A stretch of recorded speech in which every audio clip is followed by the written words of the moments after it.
Good evening.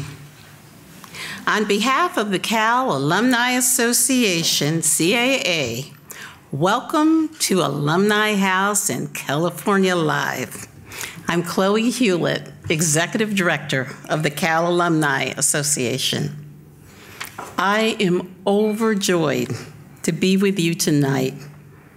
I'm even more delighted to see so many Cal alumni and friends here to participate in this discussion. I want you to know how important it is that you are here supporting this discussion that encourages open dialogue on cutting-edge issues like the immigrant experience at UC Berkeley. This event is part of California Live lecture series, which brings exciting ideas emanating from UC Berkeley and is featured in California Magazine to you. Thank you very much for joining the conversation tonight and for your support of CAA. Tonight's theme is A Dream Denied? The immigrant experience in the campus community. I know you share my anticipation about having this esteemed group here to help us navigate through this complex and ever-shifting issue. A number of you have completed question cards for the Q&A portion of the program. Staff members will be collecting completed cards and pass more around as needed. Our panelists will answer a number of these questions during the latter half of our discussion. I'm sure you noticed the cameras here this evening. We are recording tonight's discussion live via YouTube on the UC Berkeley Live channel. A recording will also be archived and made available to the public. Our moderator for tonight's world-class panel is none other than our dear friend, Diane Dwyer. As many of you are aware, Diane Dwyer is a two-time Emmy Award-winning journalist, a faculty member at UC Berkeley Haas School of Business, and the owner of Dwyer Media Consulting. She has worked in television journalism in the Bay Area for over 25 years and has received awards from the New York Film Festival, the Associated Press, and the Society of Professional Journalists. I can state she will probe deep into one of the most controversial issues of our time, immigration, so that we can examine from a humanitarian perspective, who do we want to be as people? We are very fortunate to have Diane moderating tonight's conversation. Please join me in welcoming Diane Dwyer.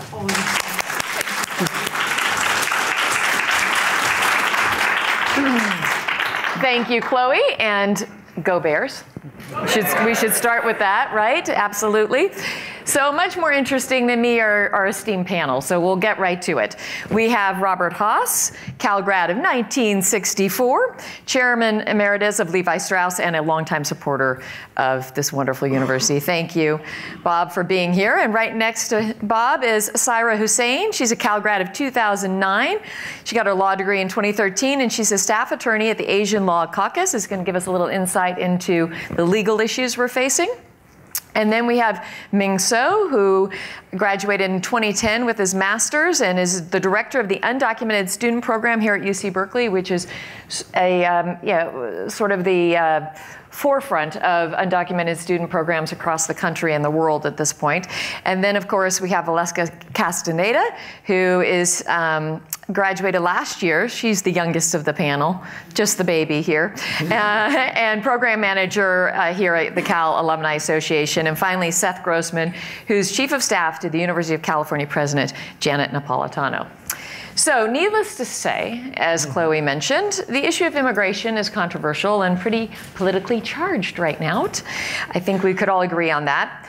I want to preface this, because I'm a journalist, that the opinion of most of the panelists here today is decidedly in favor of helping students succeed at Cal and elsewhere, regardless of their immigration status.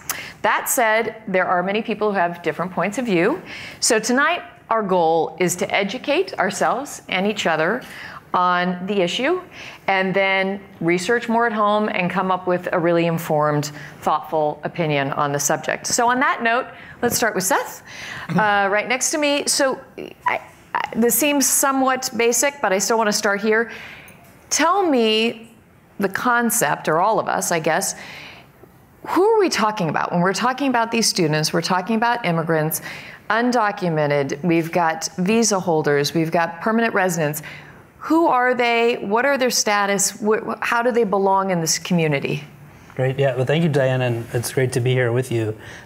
We're very fortunate at the UC and at Berkeley in particular to have a wide range of students from many different backgrounds. We, of course, like many universities, have a wide range of international students who are here on non-immigrant visas to study, both at undergraduate and particularly in our graduate programs. We also have a range of undocumented students, again, at our undergraduate and graduate programs that fall into a few different categories. We have people who've received deferred action for childhood arrivals, a program that provides the ability for students to be here, to have work authorization, to know they're secure from removal. That's the program called DACA that we're going to hear a lot about tonight. That's right, okay. Exactly. We also are very fortunate in California that the state legislature passed and Governor Davis signed a law called AB 540, which provides for students here who meet a certain set of criteria, largely having graduated from high school in California and have attended California schools for 3 years, the ability to attend California universities, including the UC and CSU, as receive resident tuition and also receive financial aid from the state and from UC, which is very unique in the United States. Most undocumented students are barred from receiving federal financial aid, and so these programs is really critical and has really put California at the forefront. And so we're very fortunate to have that program here, and many students at Berkeley, just as at many of our UC schools, are recipients of or benefit from AB 540. We also have students who are undocumented who, for various reasons, either because they've chosen not to apply or they don't qualify, have received neither DACA or AB 540, but yet still are able to attend UC. And so we have those students here, and again, at all of our UC campuses. And then we have permanent residents and other people who have various immigration categories who are here, who are not citizens, but have other legal status that allows them to attend. So I think it's important, as your question implies, to remember that we're talking about the immigration experience and immigrant students here. There's a wide range of people who face very different circumstances and different constraints on their ability to do things like travel abroad, to obtain federal financial aid or institutional financial aid. So the experience is actually quite heterogeneous. Okay. And so that covers the scope of the type of students we're talking about here at Cal. I want to go to Valeska next, just because you have this personal experience of being an undocumented immigrant at one point in time, and then also you are now part of the program manager here at CAA, and you're dealing with a lot of these undocumented immigrants who are students here. And what's your experience, but also sort of what's changed for you, I would say, in the last 6 months, and for your students you're dealing with? Okay, so lots of questions. Yeah, lots of questions. I'll try and roll it all into one. Before I speak, I want to give a trigger warning that some of the things I say may, cause you all to feel different things, and that's good, because that's my purpose. My purpose here is to make you all feel something when you leave. So before I came here, I actually talked to my mom, and I asked her to remind me to remind me of the story of us, of how we came to be here. I asked her to remind me how a 16-year-old could summon up the courage to leave the only place she has ever called home. I asked her to remind me of how she left her culture and her language, of how she left knowing this would be the last time she would see home. I asked her to remind me of how she practiced her Mexican accent, so if she was detained at some point when she crossed different borders, they wouldn't deport her back to Nicaragua. I asked her to tell me about, crossing 4 borders, what that was like. I asked her to tell me about how during the day her arms served as my home and during the night my bed.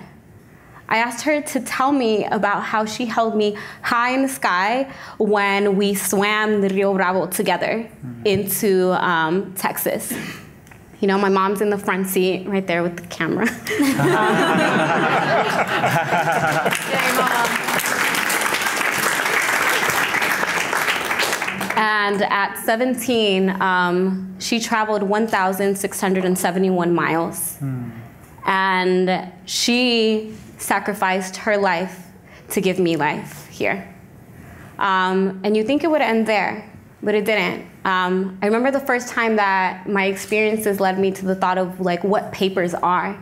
I was in preschool, and they had called my dad because he had to pick up his unconsolable 5-year-old who mother had been deported the previous week. And I remember he was furious because he had to leave work, and he gave me this big lecture at home, all the sacrifices I'm doing, because here he is now in charge of 2 daughters who he wasn't the primary taker of, and having to figure out how to navigate that space while my mom was no longer there. And this day particularly sticks out because I remember going home thinking about paper and thinking, I have so much paper. I have paper at school, I have paper at home. And I just remember feeling so frustrated and thinking, why didn't I have the right paper? Which paper did the judge need to know that my mom needed to be at home with me? And that was the day that I knew that we were different, that I knew that our status made us different, that our status made us somewhat disposable.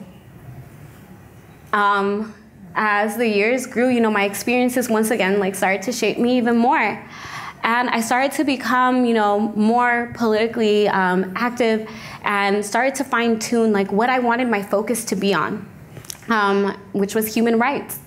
And for my mom, this was a very difficult time period because, it confused, my activism confused and it scared her because here was her daughter becoming everything she was taught to leave behind. Because when we left our home country fleeing war, she had cut all political ties with anything having to do with activism. So for her, to see her daughter become so vocal and to advocate for undocumented human rights, it frightened her because she had left all of this to survive. In 2014, I feel like my role really solidified when I went on a program that UC Berkeley offers, which is called Alternative Breaks. And if y'all aren't familiar with it, I'll describe it a little bit. Alternative Breaks allows students a chance for, instead of going on spring break, they are able to focus on a social issue. The one that I decided to focus on is one that resonates close, which is immigration policy. So I went to Arizona.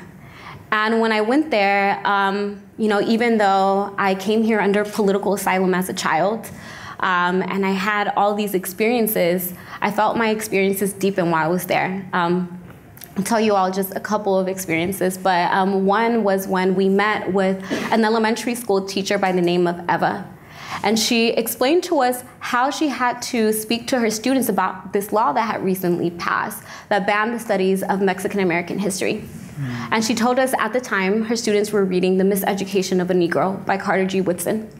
And she told me, you cannot believe how much children thrive when they read something and they can relate to it. When they see something and it's their own lived experience. I remember she explained how the district came in and took down posters and went over their syllabus of books, and how she was preparing to talk to her students about it the next day. And she said that the children came in and they were kind of confused. They were like, Ms. Eva, what's going on? And she explained to them that this law had recently passed, which banned not just those books, but all the other books. And she told me she wasn't expecting the reaction of the children. She said that the kids started to cry. And I don't know if any of y'all have ever seen a child cry with just so much emotion. And there was one child, particularly, he was in the back seat. And I remember she said he just wouldn't stop crying. And she went up to him like, let's process this, tell me what you're feeling. And I'll never forget his response. He told her, when you tell me I can't read these books, when you tell me I can't know this history, I don't feel free. And I just remember thinking, supposedly us, when we reach a certain level of consciousness, whatever that means, we begin to understand the erasure of some community's history within academia. But what does it mean for a child to have to understand that they're unwanted at such an early age? What is that going to mean to this child? I remember the following day, we went and we collaborated with the ACLU, and they explained to us a case that they were working on. A police officer had went into a kindergarten class, detained a 7-year-old girl, deported her without notifying her parents, and now that little girl was lost. And all I could think of was my daughter. And for second, third, fourth, fifth generation, at times their primary language isn't Spanish, it's English. And then thinking that this child is there with no money. So I came back feeling, the full weight of my privilege of being able to disconnect and being able to come back here to the safety of Berkeley. And I started to speak about my experiences.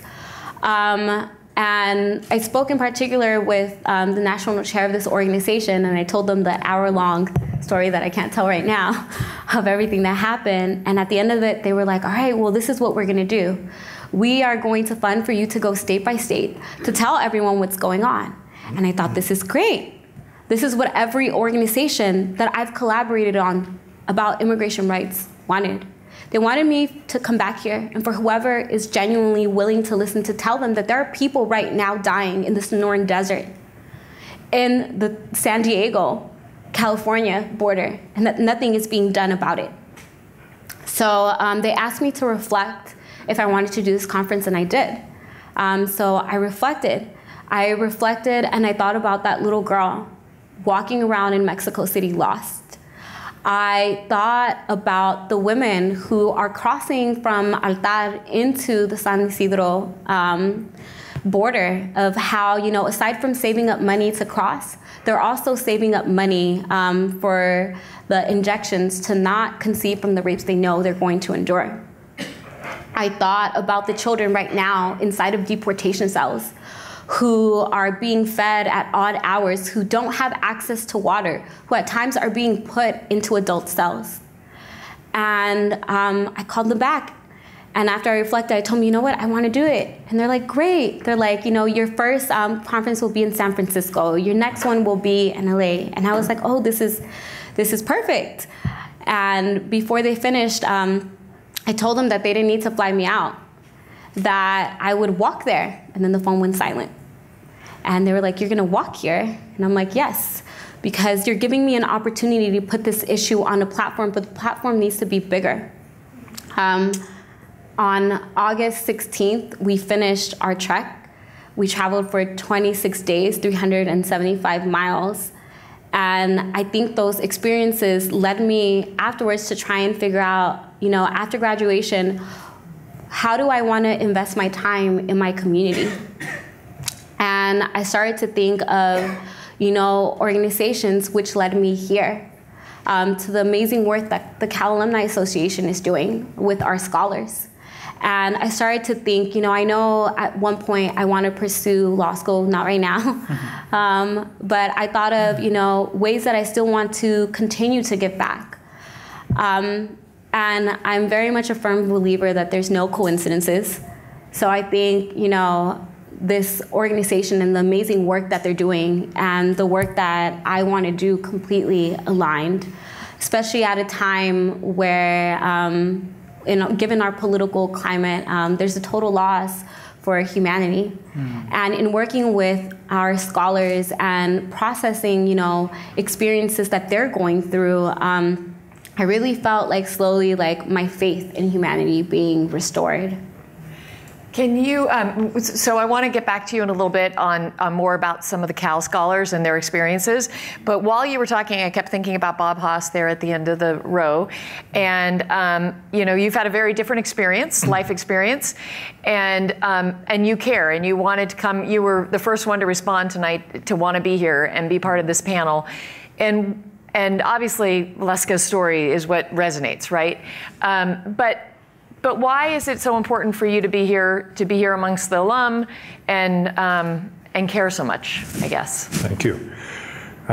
First of all, I want to wish all of you a happy Passover. And I want to begin with a quote from Leviticus that I think sums up the spirit of why we're here tonight.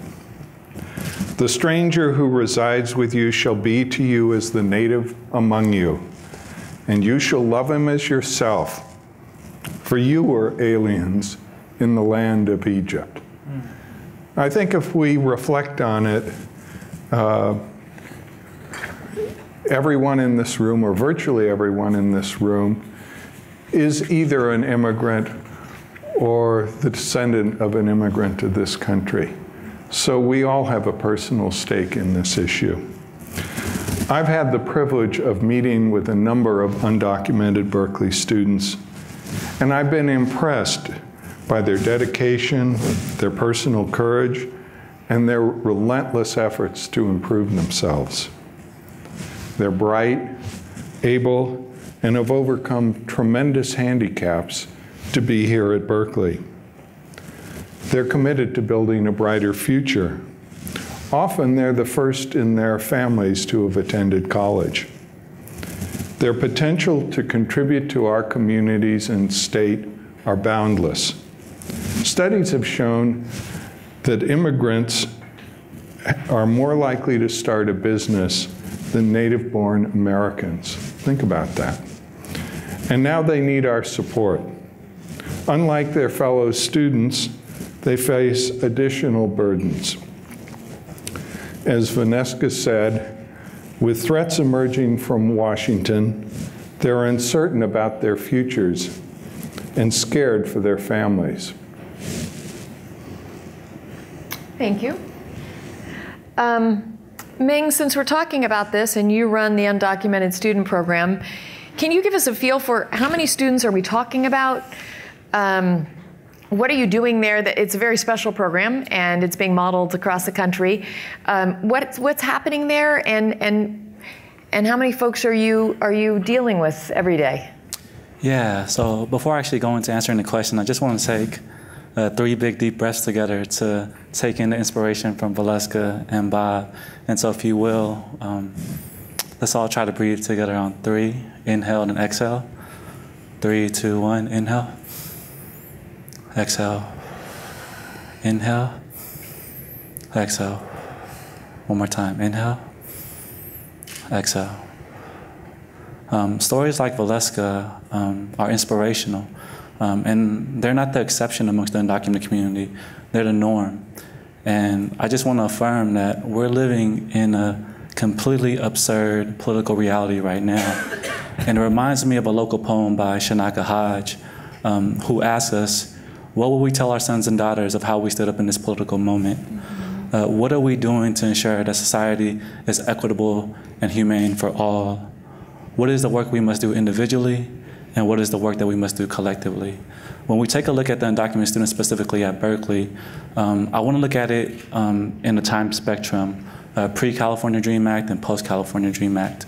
So pre-California DREAM Act, there was a lot of uncertainty, xenophobia around disclosing immigration status. You say undocumented, people say illegal. You say undocumented, people say, why are you talking about that? We don't talk about that. There's a lot of stigma and shame. And so prior to 2012, there was an underground momentum of undocumented students mobilizing and organizing across California, demanding dignity and equity in higher education. And at that point in time, being undocumented meant that the doors to higher education were closed. It meant no social security number, no bank account, no health care, no license. And our students lived in a constant fear of ICE, always looking over their shoulders. And then the California DREAM Act came, and that opened up the doors of opportunities for undocumented students. When you look at the intersections of immigration and income, the annual income of undocumented students is $24,000, which means that if you're undocumented as a student, your parent or guardian is undocumented too, which means that their month-to-month income isn't guaranteed. Now, the program has grown from 142 students in spring of 2012 to about 500 undocumented students. So it's grown about 4 times over the past 5 years. In the past, undocumented students would find each other through online chat rooms. Remember when those existed? That's how they found each other. That's how they built community. And people often ask our students why they came out. And they responded by saying, the alternative was much worse. They knew how it felt to be in the closet. They knew how it felt to be in the closet over the course of a lifetime. And when we began doing the work of supporting undocumented students at a public university like UC Berkeley, it was met with a lot of support, but also a lot of vitriol. And I really want to thank some of the people who originally believed in us when no one did, particularly Elise Haas and the Haas family. Because when we began doing this work, it wasn't popular. People said, why are you supporting undocumented students when there's a lot of citizens that are under-resourced? And when we look at the experiences of undocumented students, I'm a firm believer that when you admit a student to a university, it then becomes the firm responsibility of the university to support that student through transition, retention, and graduation. And the model at UC Berkeley is not only financial support, but it's holistic support. And what I mean by that is a lot of times when students get into UC Berkeley, they deal with imposter syndrome, survivor's guilt. Why did I get in? What about my parents? Do I belong here? Am I taking the spot of someone else? Secondly, we have an immigration attorney to work with our students and families to explore immigration options like DACA, like a U visa or T visa, to help adjust their status. Thirdly, we have a psychologist to support students with the issues of emotional and mental health that may come up in such a toxic political environment. And so when we began the undocumented student program in 2012, we were the first of our kind. Now there's an undocumented student program at each UC across California, and now we're pushing for a California master plan in immigration and higher education, so each community college, Cal State University, and UC has the same support that UC Berkeley has for undocumented students. And speaking of support and things going on, Saira, there's been a lot of talk about the ACLU and the work they're doing, but you're doing a lot of work at the Asian Law Caucus as well on the legal front of all of this. Can you fill us in on some of the things that are happening now, kind of the news that's happening now legally? Yeah, absolutely. First of all, thank you so much for having me here among this amazing panel. I'm so glad that we're doing this. I think it's the absolute essential time to have a conversation like this. I feel like people are very misinformed on a national scale when we're talking about immigration and immigrant enforcement, what that actually means. So I'm going to talk a little bit about, what enforcement looks like and what we're specifically doing here in California, because you may have heard that California is on the forefront when it comes to combating, what's coming down the pipeline under this administration when it comes to immigrants. So first, I want to recognize how much, students who are called dreamers or students with, young people with DACA have contributed to the immigrant rights movement. Because after 2012, when they received DACA, right, which meant that they could not be deported as long as they had that status, even though it didn't give them legal status per se, they didn't stop there. They didn't say, okay, we got ours, now we're gonna integrate and continue doing what we do and only worry about studying here at UC Berkeley, for example, but rather they started advocating for their communities and advocating, realizing that just because they were stayed from deportation, it didn't mean that their parents were safe or their older siblings were safe, right? So the people who are really at the forefront of the immigrant rights movement are directly impacted. Many of them were youth who had advocated for the DREAM Act, then had advocated for DACA, and now are continuing to show their advocacy and showing up everywhere to make sure that they're basically advocating for their entire communities. And that is so heartening to see as somebody who works in the immigrant rights movement. So, you know, currently what's going on is we have seen a shifting of priorities under this administration. So in January, there was an executive order released about immigration enforcement. And it sort of mashed up and opened up who could potentially be subject to deportation. And it cast a wide net, essentially capturing anybody who was undocumented. And then we saw Department of Homeland Security memos that reiterated the same thing, implemented the same thing. And I think what we see now is there is a lot of fear within the immigrant community about what could get them targeted by immigration. So I want to shift back a little bit to not just talk about what's happening here in California right now, but rather talk a little bit about the immigrant rights movement that unfolded through the years. So back in 2013, California passed the Trust Act, which is a law that required that local jails could not hold people for immigration purposes past their release time. So immigration was asking local jails, giving them requests saying, please hold this person for up to 48 hours past their release.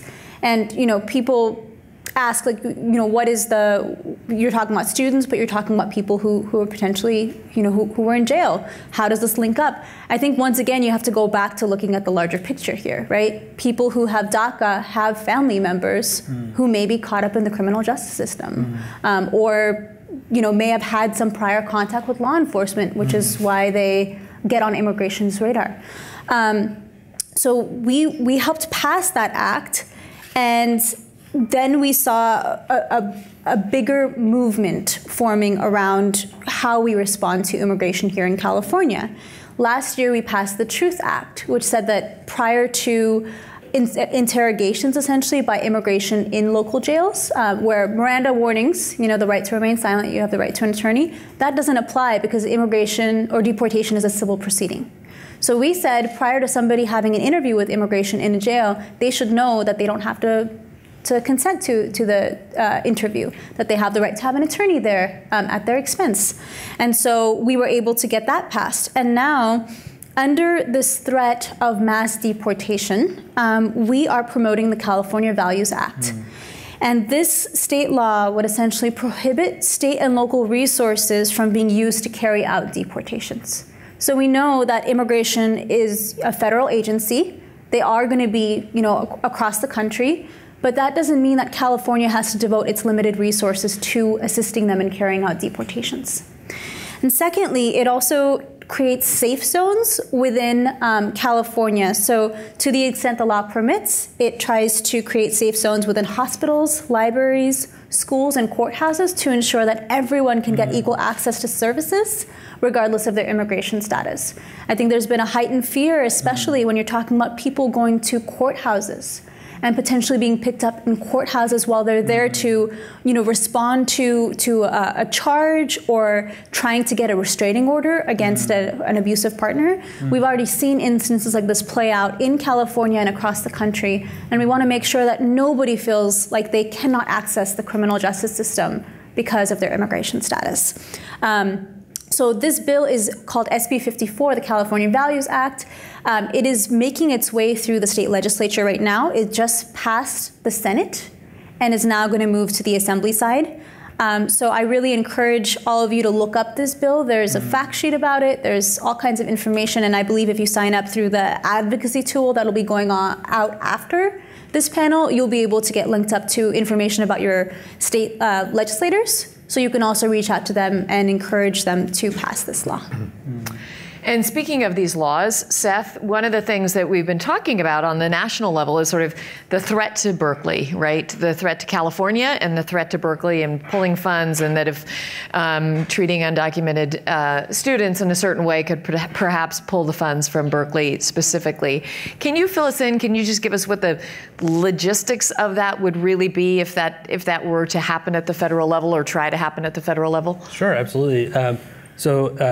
Given that we live in a federal system, the federal government is obviously very powerful, plays important roles, but the state of California and UC also have an important role to play. And under sort of a long line of Supreme Court decisions, the ability of the federal government to use funding to coerce or force state or local jurisdictions to engage in policies that they support is limited. So it is not as though the President of the United States or the Attorney General or the Secretary of Homeland Security, for the most part, can just decide if the state of California, the UC doesn't support, they can just take away funds.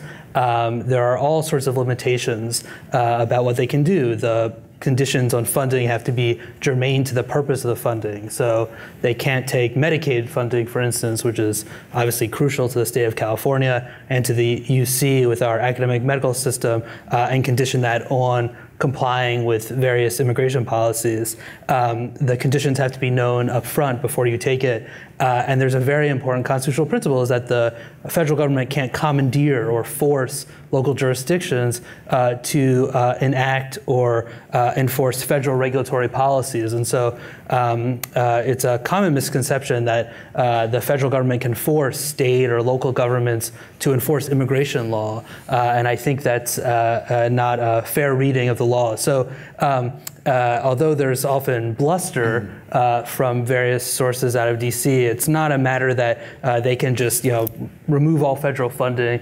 from the state, and it's something that if it was attempted, certainly the university would vigorously challenge, and we feel good that we are on strong ground. And in fact, the city and county of San Francisco and the county of Santa Clara have filed declaratory judgments as sort of pre-enforcement action against the federal government, which still has not promulgated, despite the president's executive order, how it will enforce against so-called sanctuary jurisdictions. And so they filed a preemptive action to have the court to rule that these matters are unconstitutional. So, the federal budget, like so many things, is much more complex than is often understood. But I think these core constitutional principles about the roles that the federal government and state and local governments, and including institutions like the UC play, there are some really important parameters that protect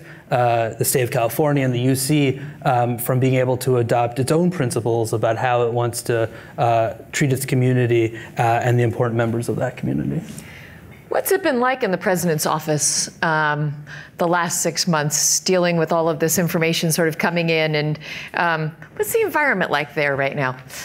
It's challenging, although not nearly as challenging as the people who are potentially impacted by the policies coming out of Washington. We, like many other people, did not expect what was going to happen in November, but we tried to act quickly. Right after the day after the election, President Napolitano and the 10 chancellors at UC issued a statement emphasizing that the UC remained a welcoming community to all students, including undocumented students and other members of our community, and that we would do whatever we could to protect them, which we thought was really important to get out right away. Since then, we've tried to undertake a series of measures to provide as much protection as possible under the law for people who may be threatened. And so the president convened a working group and then at the end of November issued a set of principles to indicate how the UC, from a law enforcement perspective, the UC has sworn law enforcement officers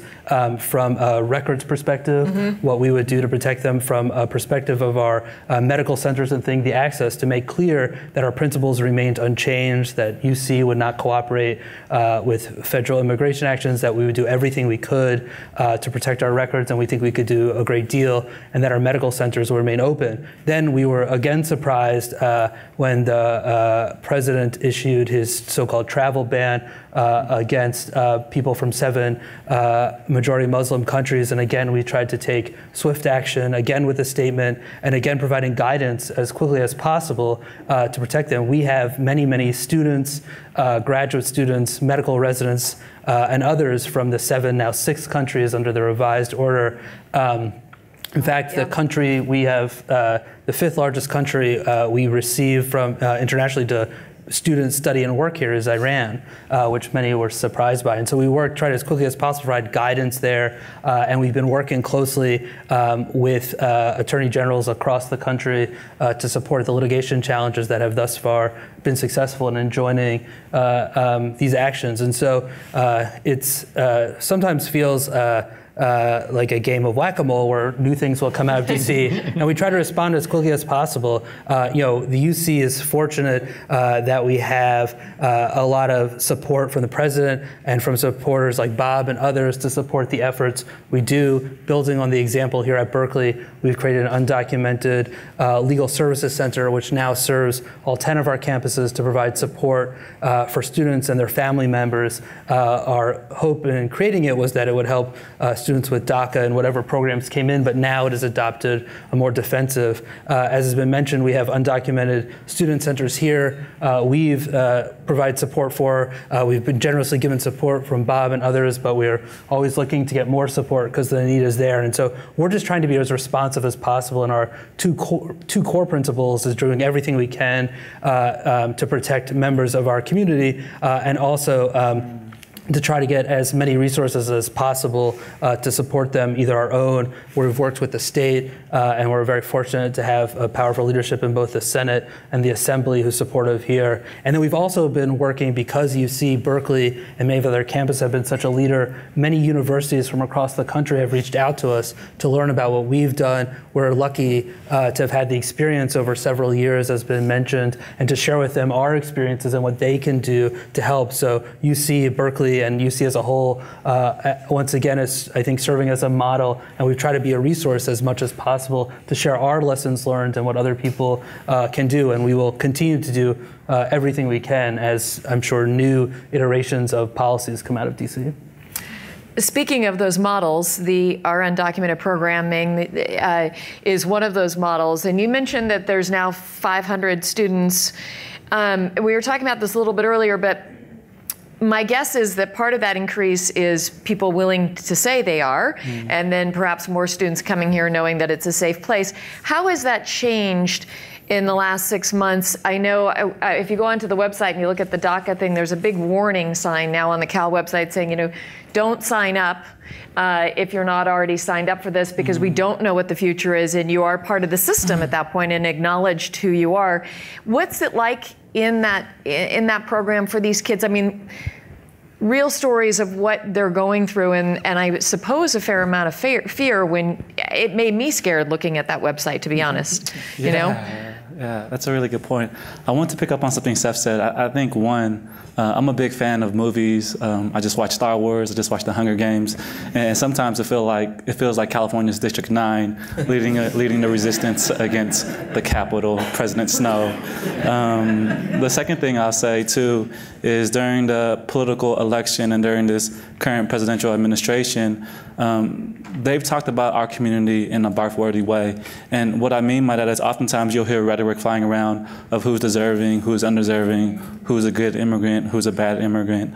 And I want us to really take a deeper look at those narratives, because when you say somebody's good, who are you saying is bad? When you're saying somebody's deserving, who are you saying is undeserving? What images come to mind? Who comes to mind? What communities are represented?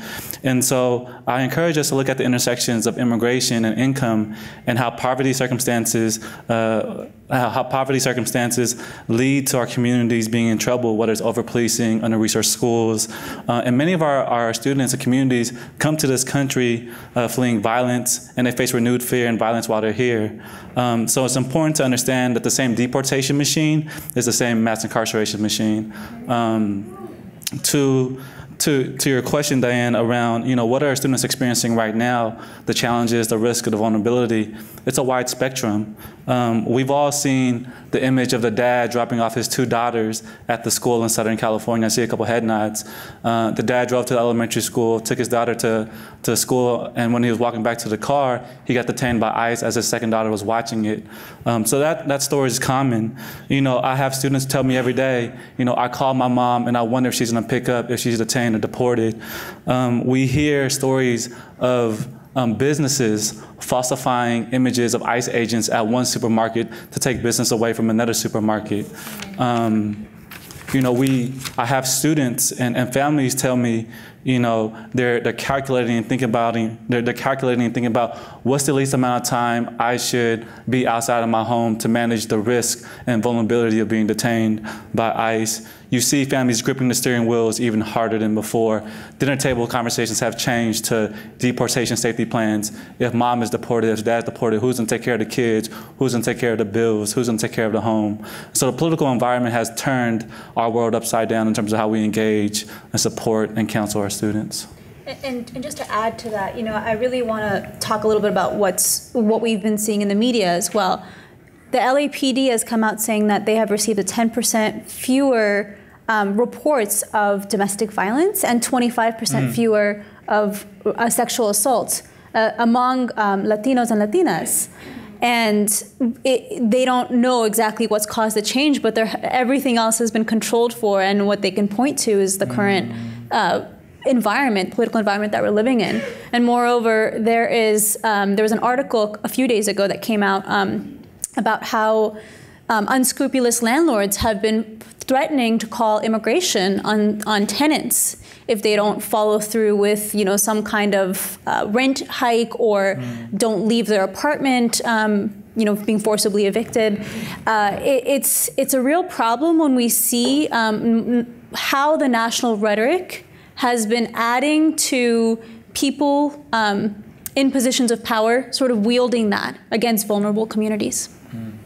Yep. I'd like to add, piggybacking off of what Ming said, the students that I serve through the Achievement Award Program and through the Crucian and Aspire program, I think more than anything what I've seen has been a lot of fear, but resilience rising through that fear. There's one particular incident with a student, and they said I could share, where he actually got accepted to the London School of Economics, and he was supposed to start this upcoming year. And he came in seeking guidance on what to do, because now the political climate had changed. And, we sat there and we held space, and at the end of it, after a lot of advising, because not through just myself, but other counselors, because his status is, he is DACA, there was a really big chance that if he did go, he wouldn't be able to come back. So after a lot of thought process, he came back the next week and let me know that he rejected his acceptance.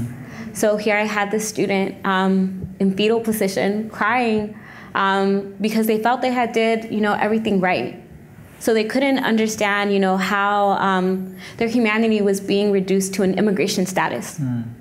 But I think more than anything, what I've seen and what I've tried to leave with my students, and what I know the staff at CAA definitely has worked towards, is helping our students see the strength in their vulnerability and in their struggle, to see their strength in community. So all of us being here, sharing space, and talking and unpacking this issue is powerful, and it really is going to be the thing that impacts and changes our community.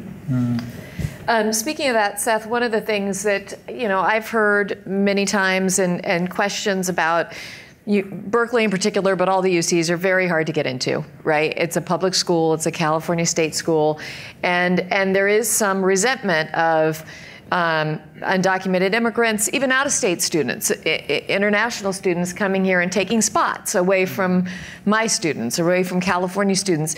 Can you just address that a little bit of how that works and why the university system has decided that that's important? Absolutely. I mean, we, I mean, I think the fact that Berkeley is so in demand from so many people is a reflection of what an amazing school it is. And we think a strength of Berkeley for its entire history has been welcoming new generations of Californians and helping in social mobility. There is no more powerful force for social mobility in California than the UC system. And we don't view it as taking away, but as a bug, but as a feature of the system that the students are welcome. And as I mentioned, the UC commits a tremendous amount of resources, as Ming said, to make sure that not only that students are accepted, but that they can succeed. And I think the power of Berkeley over now almost 150 years has been the fact that it's a reflection of California and the diversity of California. And so we feel it's crucially important, and we're extremely grateful, as I mentioned, for the state and all it has done to make it possible to welcome these students. Now, Berkeley, there is no question that Berkeley is incredibly competitive to get into, as are many of the UCs, but we think it's crucial that it attract the top students, whatever their immigration status, and that's really important. To exclude those students would be a negative, not just for those students themselves, but for everyone at Berkeley who benefits from the experiences we've heard today, and learning about that. That is the world we live in, and we want our students here at Berkeley, at UCLA, at Merced, at all of our campuses to be committed to it. So it's something that has been a commitment of UC for a very long time. We would love to educate more students, and we would welcome more support from the state to be able to do that. But we Little view message in there. But we view it as crucial to welcome these students. And Berkeley would not be, I think, the same quality as, I think, as Bob mentioned, the fact that immigrants are more likely to start businesses. Immigrants, like many other students with diverse perspectives, bring a really important experience for themselves and for other students. We think that's a crucial feature of UC, and we're absolutely committed to maintaining it. It's an unfortunate feature that some people, we can't admit everyone, but we want to admit the top people to Berkeley and all our campuses, regardless of their immigration status or other status or background. So just to underscore what Seth has said, obviously this is a very competitive place to get into, but when it comes to admissions decisions, citizenship is not taken into account. What matters is merit. And if an undocumented student is in Berkeley, it's because that person deserves to be there.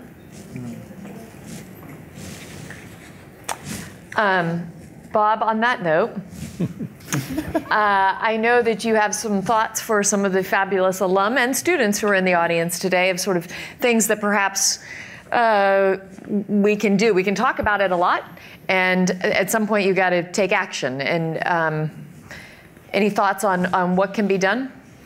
I do, but before I get into providing a list of things you might consider, I personally, and I think this is on behalf of the panel, want to thank all of you for taking the time to be here and to getting informed about this issue. I think you'll agree that the more you understand, the stronger you're going to feel about getting involved and helping out. One little fact, there are 2.5 million undocumented people in the state of California. That's about a quarter of the 11 million undocumented people in the United States. These are our neighbors. They attend the same churches that we go to. They shop with us in the supermarket, and they send their kids to the schools that our children and grandchildren are going to.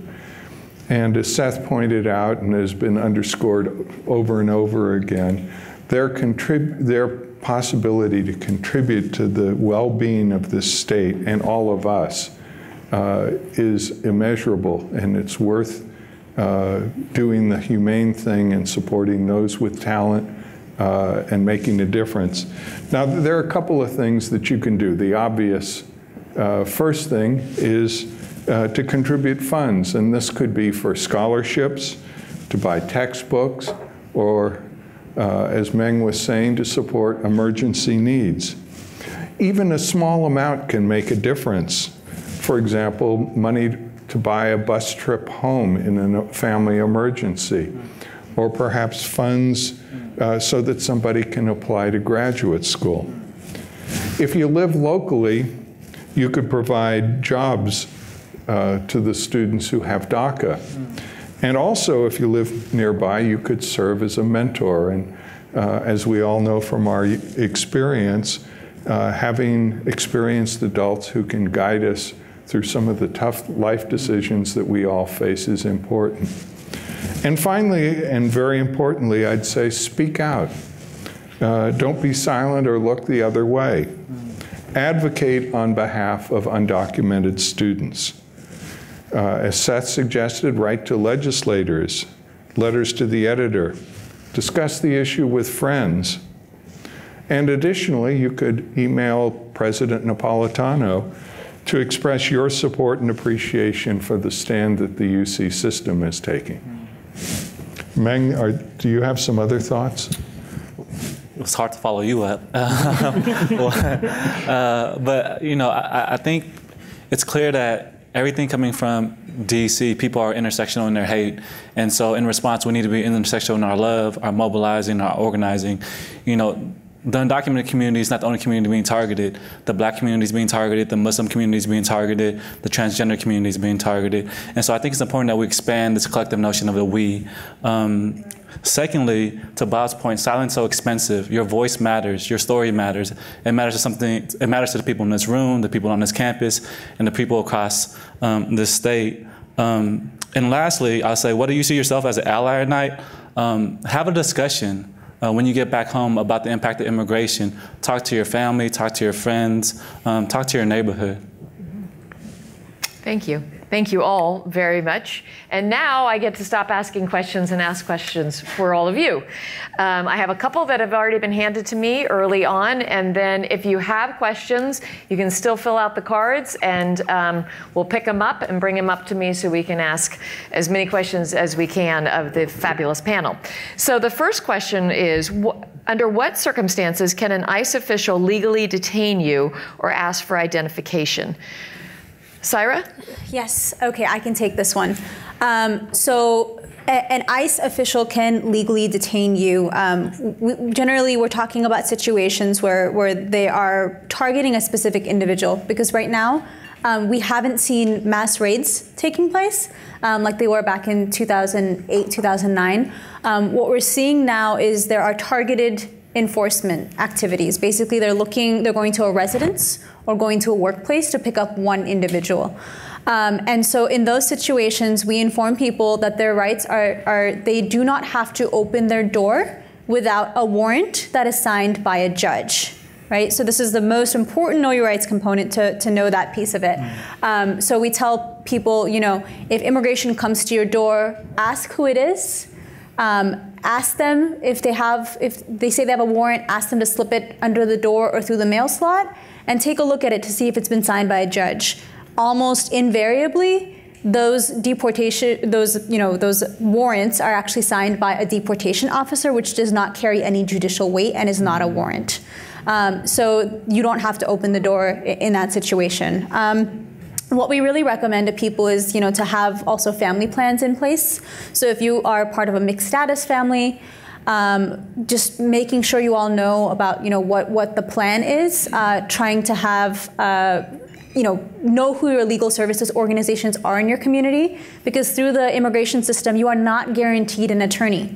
This is not the criminal system, right? This is a civil system. And so because you're not guaranteed an attorney, it's really important to ensure that you know of immigration attorneys who are, who have good track records, people who are trusted and have credibility within the community, to make sure that you're getting a proper legal representation.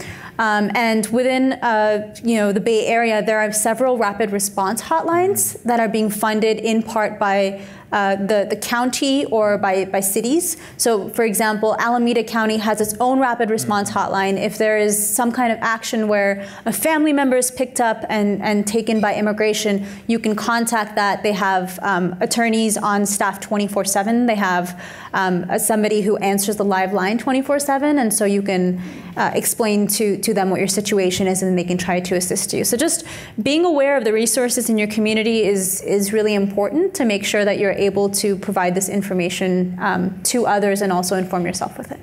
Okay. What are some of the lesser known discriminatory practices we need to address legally? So that may be you as well, Saira. We're keeping you busy tonight. I'm not sure exactly what that refers to.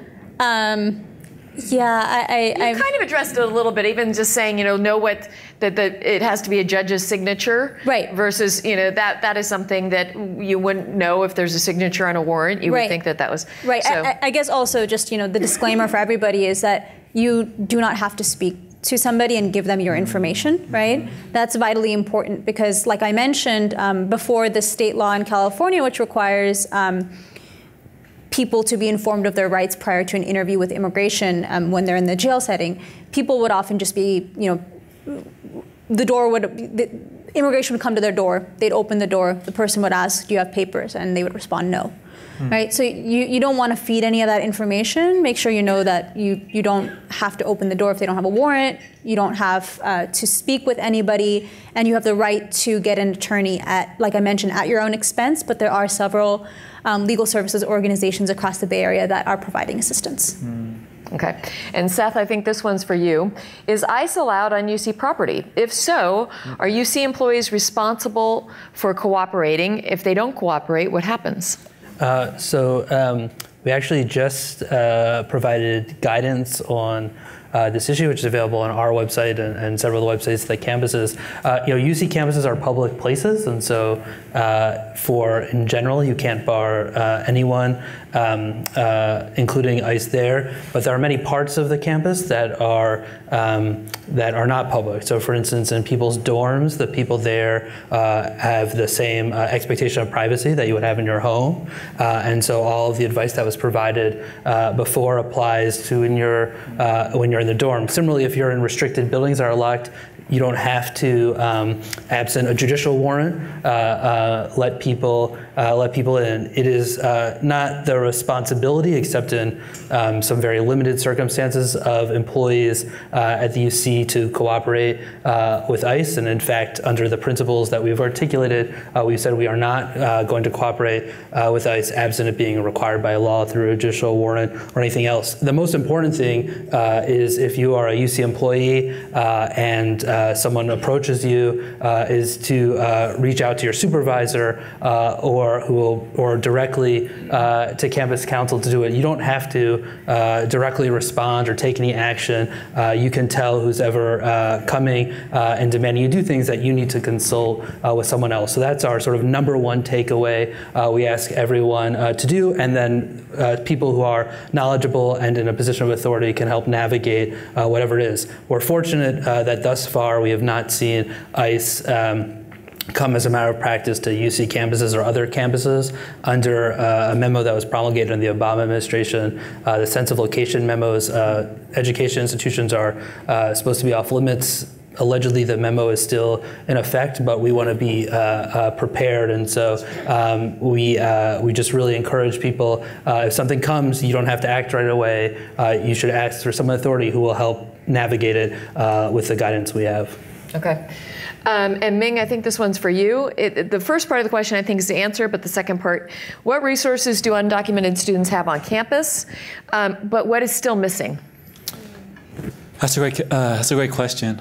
So here at UC Berkeley, in addition to financial aid support, again, we have an immigration attorney, a psychologist, academic counselor, and we have emergency grants. So when you look at the California Dream Act, oftentimes it's romanticized that the California Dream Act provided enough financial support for undocumented students.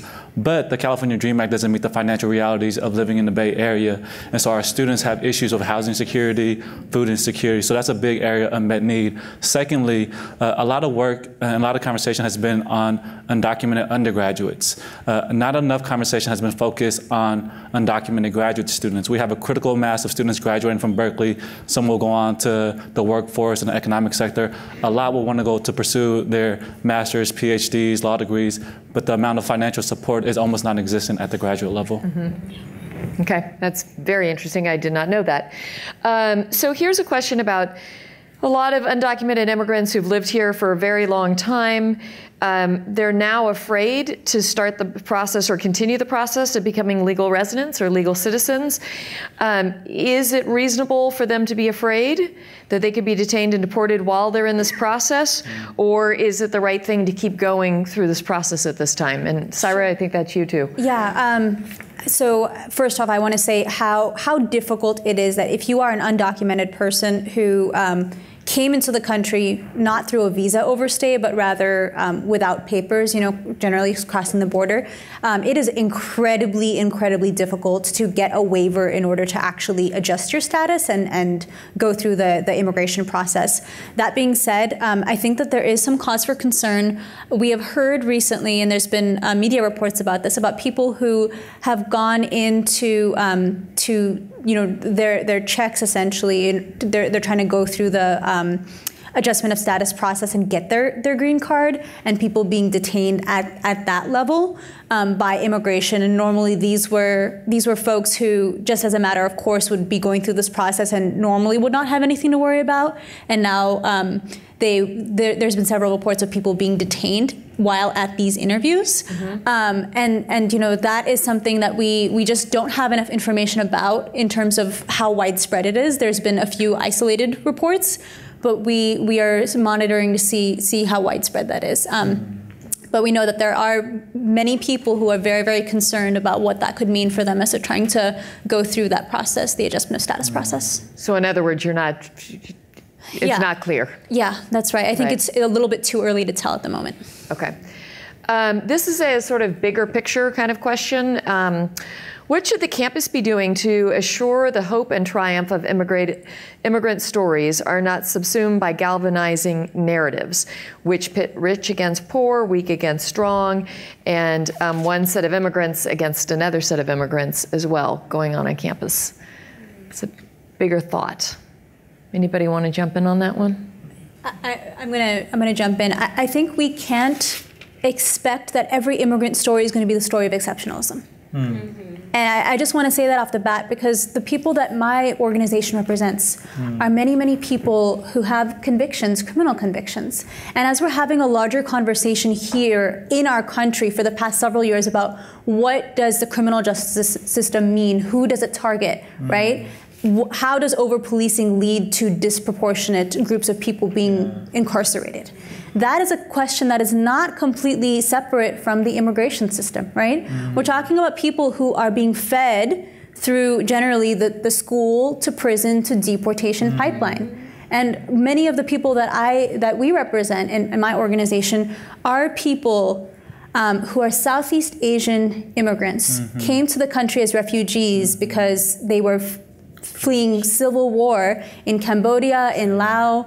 And when they came into the country, they were given refugee status and put into communities that were incredibly impoverished and plagued with violence. And so when they grew up, they joined gangs in order to get protection in their own communities. And many of them, ended up getting into the prison system that way. And so now that they're served out their sentences and now they're, leaving the prison system, they are immediately fed into the deportation system. It is a direct pipeline.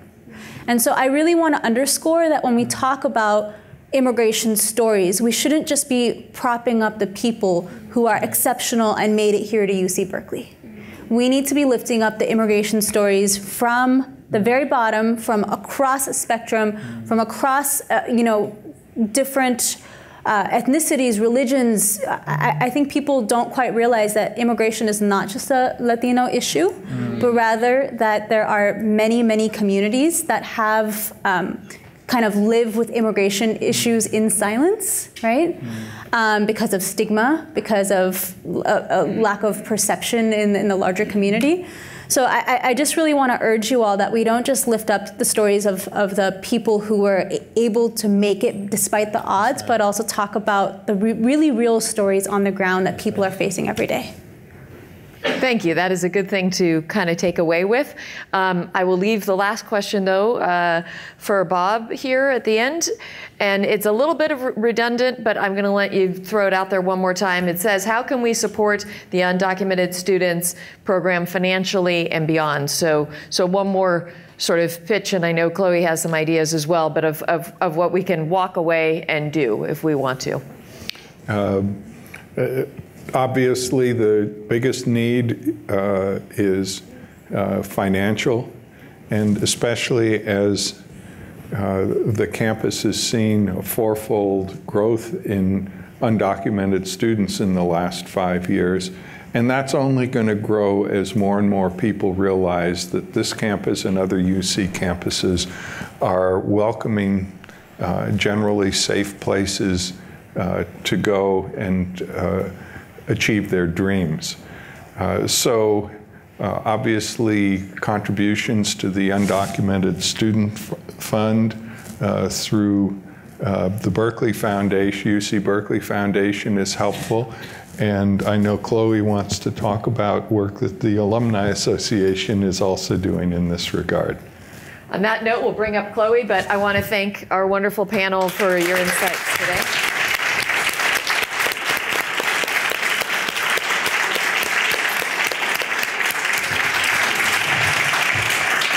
To say, what a tremendous discussion. What a proud night for Cal. And as this important event concludes, please join me again in thanking our dynamic panel, starting with our moderator, Diane Dwyer. Yeah. Seth Grossman. Yeah. Alessa Castaneda Porto,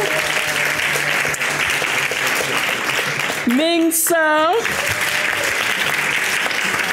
Syra Hussein, and our very own Bob Haas.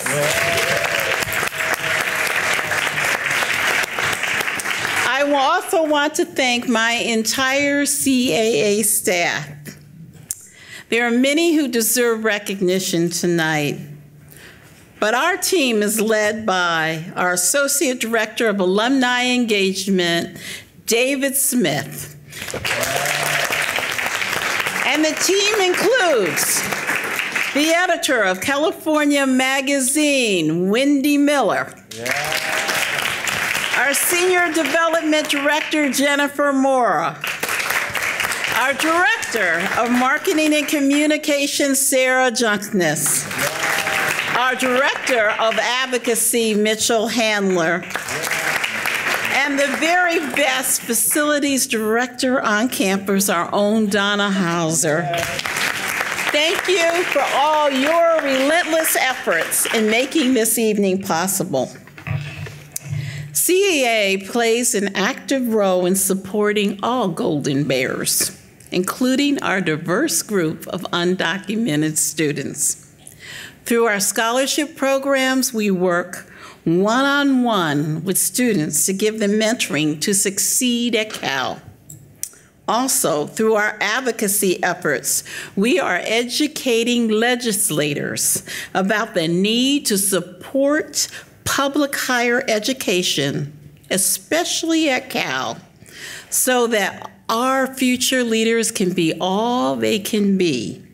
For America is only great when everyone, and I mean everyone, has a seat at the table.